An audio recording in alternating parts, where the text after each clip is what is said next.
Senior citizen खुशी खबर 3 वर्षर FD उपरे एठारे मिलुची जबरदस्त सुध।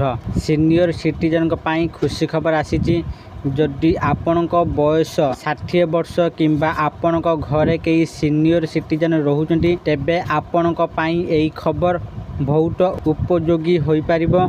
आसंतु आज आमे जानिबा सीनियर सिटीजन को पाई केते टंका 3 वर्ष रे एफडी उपरे तांको सुध मिलुची।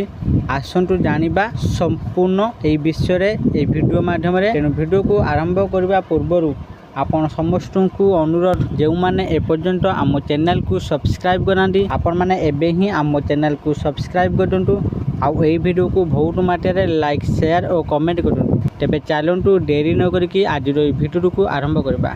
भल निवेश चाहूथिबा वरिष्ठ नागरिक मानक पई आसीची एक बड़ सुजोग। एही सुजोग को हाथ छड़ा करंतु नाही।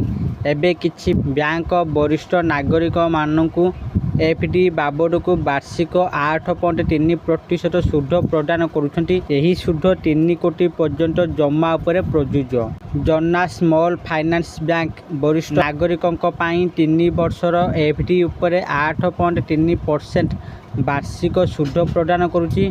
Shivalik school finance bank FD एवं उत्कृष्ट स्कूल फाइनेंस बैंक 5 वर्षर एफडी उपरे 8% सुध प्रदान करुछंती। निवेश करने पूर्व दयाकोरी संबंधित बैंक सहित वर्तमान सुध हार एवं शर्तावली जांच करूँ, कारण यह समय समय परिवर्तन हो पारे। जदि गोटे बैंक रे आपणकर एफडी उपरे वार्षिक सुध 1 लाख रु अधिक हुए तेबे बैंक नियम अनुଯାयी टीडीएस काटी थाए। तथापि यह एक अतिरिक्त टिकस नुहे।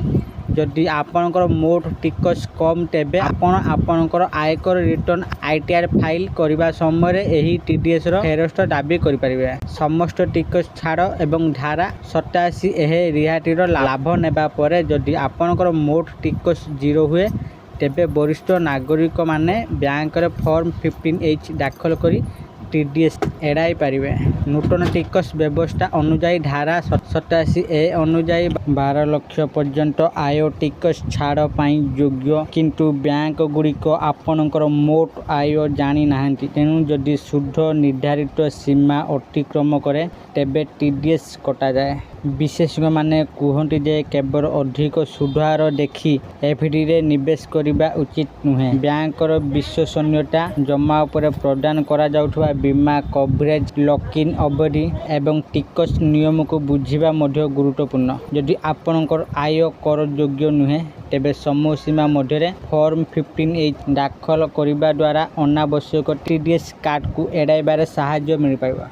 आशा करते आपण मानकु आज भिडियोटी निश्चित भाव में भल लगी आपण मैंने भिडियो देखी सबकि बुझी जाइए। सीनियर सिटीजन को केउ केउ फाइनेंस बैंक तरफ केते टंका सुध प्रदान करा जाउची आपण माने ए वीडियो माध्यम रे सबकि बुझी जाइए। जदि आपण मानकु आज भिडियोटी भल लगी थाए दयाकोरी ए वीडियो को बहुत मात्रा लाइक शेयर और कमेंट कर दिंतु। आउ जो माने एपर्यंत आम चैनल को सब्सक्राइब करनांती आपण मानकु अनुरोध आपण माने एबे ही आम चैनल को सब्सक्राइब कर दिंतु। आज ये पुणी देखा आउ एक नुआ भिडियो से पर्यंत मु दीपू आपण मान विदा रोची। धन्यवाद।